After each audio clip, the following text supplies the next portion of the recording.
नमस्कार दोस्तों, कैसे हैं आप लोग? आशा करता हूँ कि आप बिल्कुल ठीक होंगे। तो देखिए यहाँ पे प्रश्नमाला है 2 का भारतीय भवन का जो बुक है, चैप्टर है वर्ग और वर्गमूल। इसमें हम 1 से लेके 8 तक के सभी प्रश्नों का हल बता दिए हुए हैं और वीडियो को भी अपलोड कर दिए हुए हैं। तो प्लीज़ आप जाइए पहले उस वीडियो को देख लीजिएगा ताकि आपको अच्छे समझ में आए। उसके बाद अगला प्रश्न है 45 का स्क्वायर कितना है? 45 का स्क्वायर बराबर 4 गुना 5 गुना में 100 प्लस में कितना है डॉट डॉट डॉट उसका स्क्वायर है। मतलब ये क्या कह रहा है यहाँ पे 45 का स्क्वायर है तो 45 के स्क्वायर को ये क्या लिखा है, पहले ये ध्यान रखना है। ठीक है, 45 है तो 5 को छोड़कर क्या बचा यहाँ पे, 5 को छोड़कर क्या बचा, यहाँ पे 4 बचा। यहाँ पे 4 और उसकी अगली संख्या, ऐसे हम समझेंगे कि 5 को छोड़कर जो संख्या बच रहा है जो क्या है 4 है और उसकी अगली संख्या से गुना करना है और 100 से गुना करना है। क्या करना है? 100 से गुना करना है। फिर क्या होता है, जो लास्ट में जो 5 का स्क्वायर जो हम छोड़े थे वही यहाँ पे जोड़ देना है 5 का स्क्वायर। जैसे हम इधर समझ लेते हैं, जैसे कोई भी संख्या हो गया, जैसे यहाँ पे 95 है 85 का निकलता है। 85 का स्क्वायर ज्ञात करना था क्या, यहाँ पे 5 को छोड़कर 5 का स्क्वायर को छोड़कर क्या बच रहा है, तो 8 बच रहा है। तो 8 और गुना में उसकी अगली संख्या यानी कितना हो जाएगा 9 और गुना में क्या है 100 है और प्लस में क्या होगा, प्लस में हो जाएगा हमारा 5 का स्क्वायर यानी 9 अठे 72 72 और 25 जोड़ेंगे तो क्या होगा 7225, इसका राइट आंसर हो जाएगा। ठीक है, उस तरीक़ा से यहाँ पे क्या होगा, जैसे 4 का गुना किया फिर 5 का गुना किया उसके साथ 100 का गुना और लास्ट में क्या होगा तो 5 का स्क्वायर होगा। ठीक है, इसमें कोई दिक्कत नहीं है, जैसे यहाँ पे आपको समझा दिए। इसी तरीक़ा से जिस संख्या के अंत में 5 का स्क्वायर रहेगा उसको सेम टू सेम ऐसे बनाना है, उसका स्क्वायर ऐसे प्राप्त करना है। फिर उसके बाद क्या है 95 का स्क्वायर है। देखिए तो 5 को छोड़कर क्या बच रहा है, यहाँ पे 9 बच रहा है। तो यहाँ पे 9 और 9 की अगली संख्या क्या होती है 10 और 10 हो गया तो उसके साथ किसका गुना है 100 का गुना है और प्लस 5 का स्क्वायर है ना। उसके बाद यहाँ पे देखिए 12 गुना 13 लिखा है। तो 12 गुना 13 मतलब 5 को छोड़ के क्या बचेगा यहाँ पे 12 बचेगा। क्या बचेगा 12 बचेगा, तो यहाँ पे 12 लिखेंगे। 5 को छोड़ के बचा तो यहाँ पे क्या होगा 5 ही होगा। जैसे यहाँ पे 125 का स्क्वायर है तो मतलब 5 को छोड़ के क्या बचा 12 बचा, तो 12 गुना उसकी अगली संख्या 13 तो 13 लिख दिए और गुना में 100 और प्लस 5 का स्क्वायर, तो यहाँ पे उस हिसाब से क्या होगा 125 हमारा आंसर हो जाएगा। चलिए अगला प्रश्न देखते हैं। यहाँ पे 425 का स्क्वायर बोल रहा है बराबर कितना गुना 43, कितना गुना 43 प्लस 100 प्लस में 5 का स्क्वायर। तो यहाँ पे आप देख सकते हैं यदि हम 5 को छोड़ देंगे तो क्या बच रहा है, 5 को छोड़ देंगे तो यहाँ 42 बच रहा है। तो क्या लिखेंगे 42 और गुना में क्या होगा, तो 42 की अगली संख्या क्या है 43, तो 42 गुना 43 और गुना में 100 और प्लस में 5 का स्क्वायर, हमारा यहाँ पे राइट आंसर हो जाएगा 42। उसके बाद यहाँ पे 5 नंबर प्रश्न में है 81 मतलब 8125, हमको सिर्फ क्या करना है 5 को छोड़ना है। 5 को छोड़ने के बाद क्या बच रहा है 812, तो हम क्या लिखेंगे 812 गुना में इसकी अगली संख्या 813 गुना में लिखेंगे 100 और प्लस में क्या लिखेंगे 5 का स्क्वायर। तो यहाँ पे क्या क्या दिया गया है 812 गुना 813 गुना 100 प्लस में 5 का स्क्वायर। यहाँ पे डॉट डॉट है, यहाँ पे स्क्वायर नहीं दिया गया था है ना, तो यहाँ पे क्या हो जाएगा स्क्वायर हो जाएगा। ठीक है, उसके बाद अगली संख्या क्या है अगला प्रश्न जो है 10 नंबर का प्रश्न है। यहाँ पे आप देख सकते हैं निम्नांकित रिक्त स्थानों को पाइथागोरीय त्रिक पहचानना है। पाइथागोरीय त्रिक क्या होता है वो हमको पहचानना है। पाइथागोरीय त्रिक का मतलब क्या होता है, पाइथागोरीय त्रिक का मतलब होता है दो छोटी संख्याओं का वर्गों का जोड़ बड़ी संख्या का वर्ग के बराबर होना चाहिए। तो यहाँ पे क्या होगा 2 का स्क्वायर, दो छोटी संख्या क्या है 2 है और 3 है, तो 2 का स्क्वायर प्लस 3 का स्क्वायर बराबर 5 का स्क्वायर होनी चाहिए, तब ये क्या होगी पाइथागोरीय त्रिक हो जाएगी। तो यहाँ पे हम सबसे पहले 2 का स्क्वायर निकालेंगे कितना होगा 4 और 3 का स्क्वायर निकालेंगे कितना होगा 9। बताइए यहाँ पे 9 4 13 होता है, क्या 13 5 का स्क्वायर है, तो यहाँ पे हो जाएगा नहीं। ठीक है, उसके बाद यहाँ पे 9 का स्क्वायर है 12 का स्क्वायर है, तो यहाँ पे यदि 9 का स्क्वायर यदि हम निकालते हैं तो क्या होगा 81 और प्लस 12 का स्क्वायर क्या होगा 144। अब दोनों को जोड़ते हैं तो कितना होगा 4 1 5 8 4 12, 12 का 2 हासिल 1 और 1 1 2, ये कितना है 225 और जो कि किसका है स्क्वायर 15 का स्क्वायर है। 15 का स्क्वायर कितना होता है 225 होता है, तो ये पाइथागोरीय त्रिक है ना। उसके बाद तीसरा नंबर प्रश्न देखते हैं 7 है, 24 है और 25 है। तो ये मतलब कि 7 का स्क्वायर योग में कितना, 24 का स्क्वायर बराबर कितना होना चाहिए, 25 का स्क्वायर का। ठीक है, तो सबसे पहले 7 का स्क्वायर हम निकाले थे, कितना होता है, 7 का स्क्वायर 49 हो जाएगा, और 24 का स्क्वायर 24 स्क्वायर कितना होता है, इसे यहाँ पे हम गुना कर सकते हैं,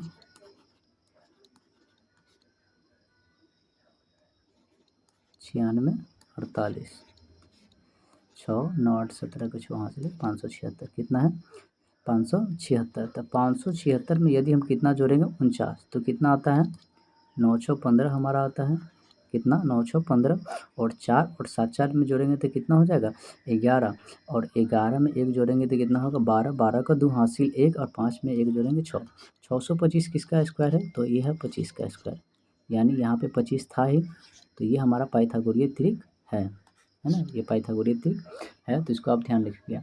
देखिए अगला है 7 का, 14 का और 25 का। क्या 7 का स्क्वायर को जोड़ेंगे 14 के स्क्वायर में, 14 का स्क्वायर में, तो क्या 25 का स्क्वायर आता है। तो यहाँ पे आप देखें, अभी 7 के स्क्वायर में हम 24 का स्क्वायर जोड़े हैं, तब आया 25 का स्क्वायर। तो इस प्रकार से 14 का स्क्वायर यहाँ पे 100% नहीं होगा, तो डायरेक्ट इसको निकालने की जरूरत नहीं, सीधा नहीं काट देंगे। अगला प्रश्न हम देख लेते हैं। अगला प्रश्न क्या है इतना तक आपको समझ में आ गया होगा तो प्लीज़ आप वीडियो को लाइक और शेयर जरूर कीजिएगा।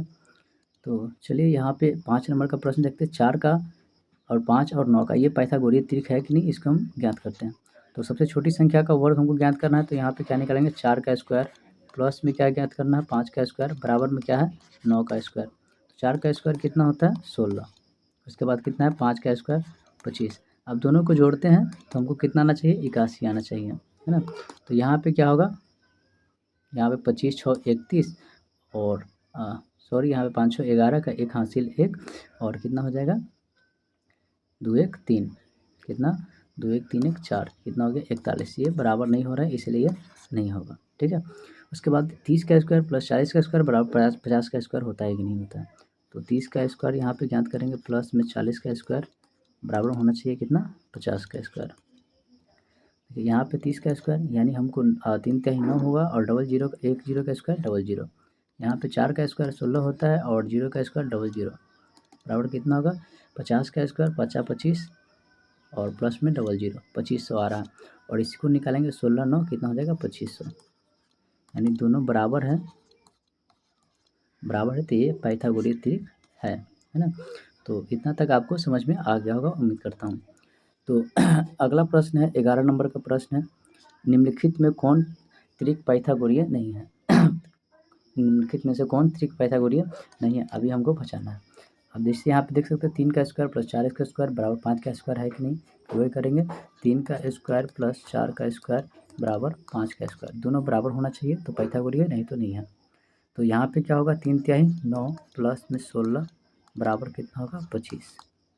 यहाँ पे इस साइड क्या हो जाएगा, 16 9 25, और बराबर में 25, ये पाइथागोरीय त्रिक है।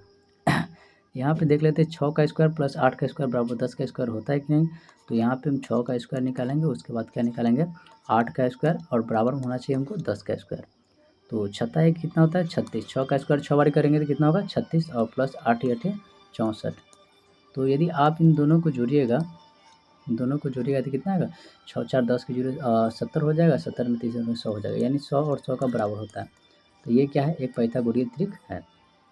1 का स्क्वायर बराबर प्लस 2 का स्क्वायर बराबर 3 का स्क्वायर, इसका हल यदि हम प्राप्त करेंगे तो क्या होगा, 1 का स्क्वायर प्लस 2 का स्क्वायर बराबर हो जाएगा 3 का स्क्वायर, दोनों बराबर है कि नहीं वो हमको ज्ञात करना है।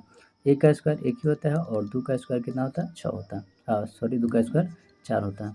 तो यहाँ पे क्या, दोनों का जोड़ करेंगे तो कितना होगा, 5, और इस साइड कितना है, 9। तो ये 100% है कि 5 और बराबर नॉट इज इक्वल टू है, तो यहाँ पे ये क्या हो जाएगा, राइट आंसर यही होगा कि ये पाइथागोरीय त्रिक नहीं है। उसके बाद चौथा नंबर में 5 का स्क्वायर प्लस 12 का स्क्वायर बराबर में 13 का स्क्वायर है कि नहीं। तो 5 का स्क्वायर कितना होता है, 25, प्लस 12 का स्क्वायर कितना होता है, 144। दोनों को जोड़ेंगे तो कितना आना चाहिए, 169, क्योंकि वो 13 का स्क्वायर होता है। तो यहाँ पे 5 4 9 हो गया, और 4 2 6, और 1 का 1, 169। 169 क्या है, 13 का स्क्वायर है। तो 13 का स्क्वायर बताइए कि यहाँ पे ये पाइथागोरस थ्योरम का पालन करता है। तो हमारा राइट आंसर क्या हो जाएगा, जो है उसको नहीं लिखना है, जो है उसको नहीं लिखना है, लिखना किसको है, जो नहीं है। तो हमारा राइट आंसर तीसरा नंबर सवाल हो जाएगा, ऑप्शन नंबर 3 हो जाएगा। चलिए अगला प्रश्न है, आराम से देखते रहिए, है ना। सभी क्वेश्चन का हल इसमें बाकी है अभी। निम्नलिखित रिक्त स्थानों को भरिए ताकि कथन सत्य हो। अब देखिए यहाँ पे 4 का स्क्वायर प्लस 5 का स्क्वायर प्लस 20 का स्क्वायर बराबर कितना होगा, कितना का स्क्वायर होगा। देखिए कोई भी संख्या का जैसे स्क्वायर है ना, तो उससे को क्या करना है वो पहले ध्यान देखें। जैसे यहाँ पे 20 है, क्या है यहाँ पे 20 है, तो ये 4 और 5 का गुना करने से प्राप्त हुआ है, 4 और 5 का गुना करने से प्राप्त हुआ है 20, ठीक। और प्लस में 20 का स्क्वायर, प्लस में 20 का स्क्वायर यानी कितना होगा, 4 पंचे 20 प्लस 20 का स्क्वायर बराबर कितना होता है, तो उसकी अगली संख्या होता है, ये ध्यान में आपको रखना है, यानी 21। कितना होगा, 21 का स्क्वायर। जैसे यहाँ पे आप देख सकते हैं 30 किससे आएगा, यहाँ पे 30 का स्क्वायर जोड़ा है, मतलब कि तो 30 किससे आएगा, 5 में कितना से गुना करने पाएगा, तो 5 में हम यदि 6 से गुना करेंगे तो 6 पंचे कितना आएगा 30, और 6 पंचे 30 आता है, तो लास्ट में वो किसका स्क्वायर बनेगा, 30 की अगली संख्या, मतलब कि 31 का स्क्वायर, है ना। इतना आप इसे आपको समझ में रखना है, ठीक है। जैसे अगली संख्या में आपको समझाने की कोशिश करते हैं। जैसे यहाँ पे देखिए 56 का स्क्वायर है, तो यहाँ पे 8 तो है ही है, 8 है, तो 8 में किससे गुना करेंगे तो 56 हो जाएगा, तो 7 से, यानी 7 का स्क्वायर प्लस 8 का स्क्वायर, 8 7 56, यहाँ पे 56 आ रहा है, और 56 की अगली संख्या क्या है 57 है, तो यहाँ पे क्या हो जाएगा 7 हो जाएगा। ऐसे समझ में आना चाहिए आपको, ठीक है। उसके बाद देखिए यहाँ पे 9 और 10 है, तो दोनों का गुना, है ना, 9 और 10 का गुना, तो कितना होगा, 9 दाहीं के 90। यहाँ पे यदि 90 लिखेंगे तो उसकी अगली संख्या का स्क्वायर क्या बनेगा, 91 का स्क्वायर। तो 9 प्लस 10 का स्क्वायर, है ना, 9 का स्क्वायर प्लस 10 का स्क्वायर प्लस 90 का स्क्वायर बराबर कितना होगा, 91 का स्क्वायर। उम्मीद करता हूँ कि इसमें आपको कोई दिक्कत नहीं है ना। चलिए आगे का प्रश्न हम देख लेते हैं। 13 नंबर सवाल है, रिक्त स्थानों को पूर्ति कीजिए ताकि कथन सत्य हो। देखिए ये भी एकदम बढ़िया प्रश्न है। जैसे कि यहाँ पे आपको ये भी समझना है कि ये क्या क्या कैसे लिखा गया है। जैसे यहाँ पे देखिए इसमें 333 का स्क्वायर दिया है, कितना 333 का स्क्वायर, तो हमको इसमें नीचे में क्या लिखना है, उसके नीचे में होता है 1 + 2, जैसे 3 तक है, 3 गो संख्या है ना, तो 1 + 2 + 3 तक जाना है, फिर वहाँ से उल्टा जाना है, 3 + 2 + 1, है ना। तो जैसे यहाँ पे क्या होगा 3 गो है ना, तो कितना 3 है, 3 गो 3 है, तो यहाँ पे कितना होगा 1 2, गिनती यहाँ पे ऐसे जाना है 1 2 और 3 तक जाना है। यदि यहाँ पे 4 4 रहता तो 4 तक जाते, 5 5 रहता तो 5 तक जाते। जैसे मान लीजिए यहाँ पे 5 5 5 5 इतना का स्क्वायर है, तो उसको हम क्या लिखेंगे, उसको लिखेंगे हम 1 2 3 4 5, और 5 से फिर से उल्टा जाना है, 4 3 2 1, और उसके बट्टे में क्या आ जाएगा, बस इसको है ना बीच में जोड़ के रूप में लिख देना, वही यहाँ के इसके बट्टे में लिखा जाएगा, ठीक है। जैसे इस हिसाब से इसको हम समझाने का प्रयास करते हैं।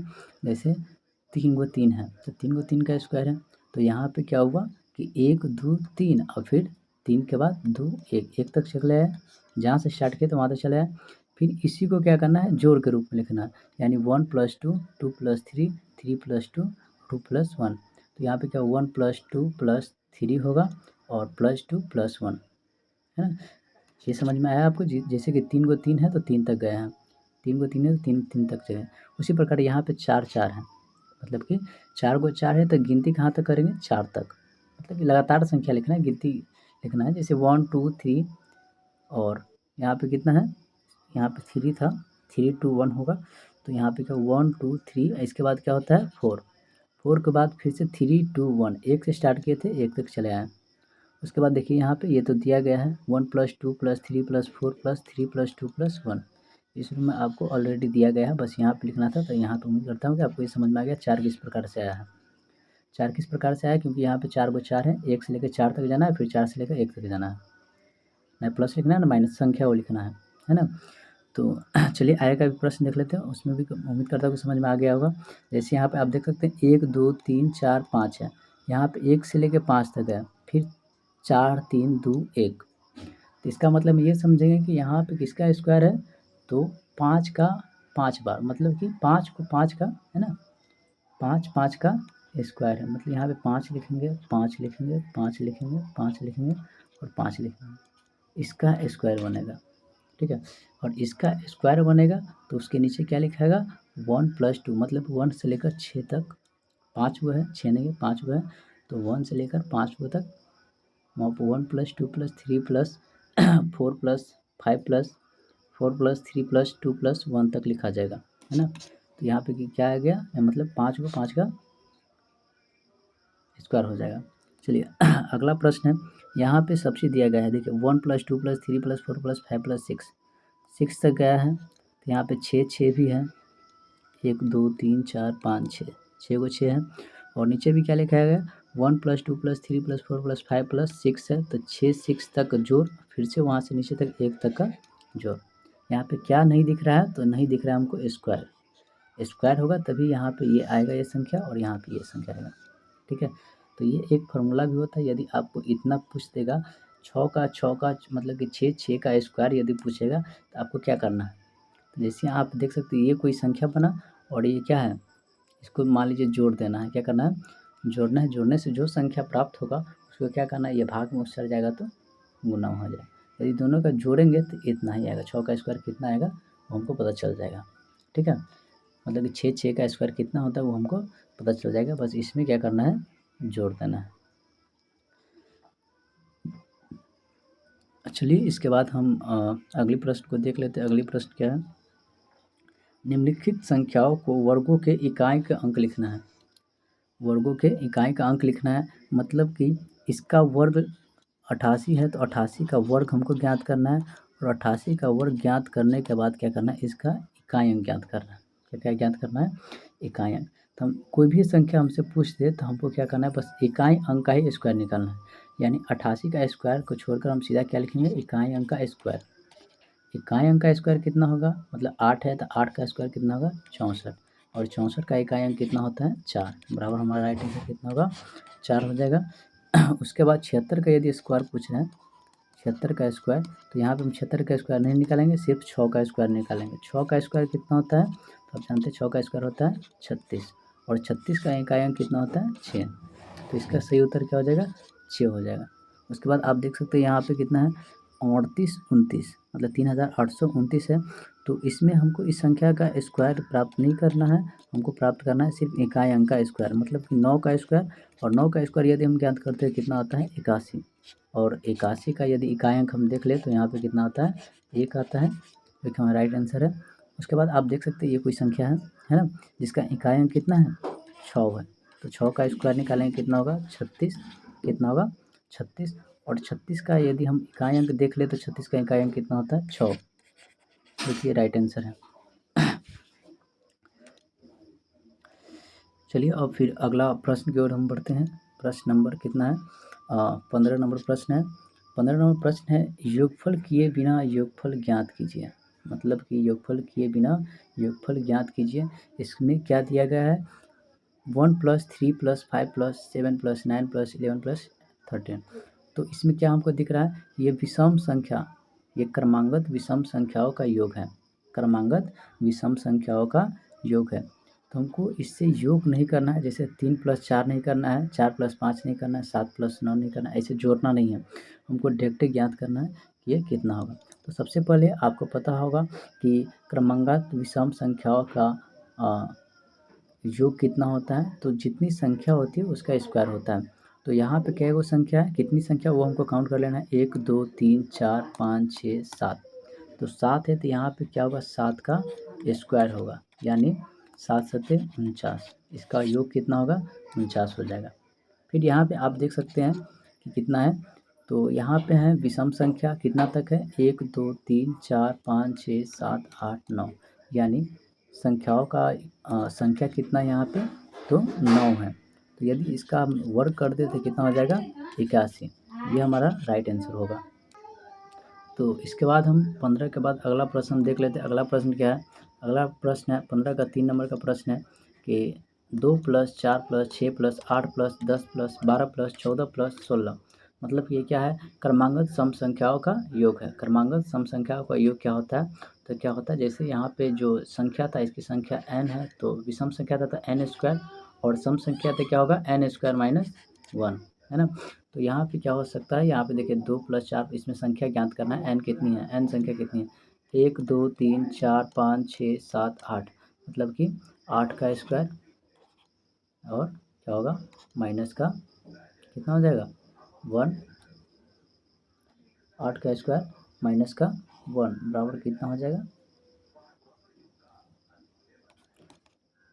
अठी अठी 64, अठी अठी 64, और यहाँ पे n स्क्वायर प्लस n होगा, n स्क्वायर प्लस में n, है ना। तो यहाँ पे क्या हो जाएगा, जैसे यहाँ पे 2 + 2 कितनी है, इसमें n की संख्या कितनी, 1 2 3 4 5 6 7 8, तो यहाँ पे 8 है, तो n स्क्वायर का मतलब कितना होगा 8 का स्क्वायर और प्लस में कितना होगा 8 बराबर 88 कितना होगा 64, और 64 में 8 जोड़ेंगे कितना होगा 64, 8 हो जाएगा 72, ठीक है। उसके बाद अगले जो प्रश्न है 4 नंबर का है, जो 2 + 4 पर से ऐसे करके कहाँ तक गए हैं 24 तक। इसमें सबसे पहले हमको ज्ञात करना है n कितनी है, n कितनी 1 2 3 4 5 6 7 8 9 10 11 12, n का मान हम मेरा है 12, तो इसका योग कितना होगा, फार्मूला कहता है n स्क्वायर प्लस n होता है, तो यहाँ पे कितना हो जाएगा 12 का स्क्वायर, 12 का स्क्वायर प्लस में जोड़ देंगे 12, यानी कितना हो गया 144, और 44 में 12 जोड़ेंगे तो कितना हो जाएगा 44 तो 46 और 56, मतलब कितना हो जाएगा 156, इसका राइट आंसर हो जाएगा 156। उम्मीद करता हूँ कि आपको यहाँ तक अच्छे से समझ में आ गया होगा। यदि कहीं दिक्कत हो तो आप कमेंट में ज़रूर बताइएगा। यहाँ पे 16 नंबर प्रश्न है, 16 नंबर प्रश्न 36 को 6 विषम संख्याओं के रूप में लिखना है, 36 को 6 विषम संख्याओं के रूप में लिखना है।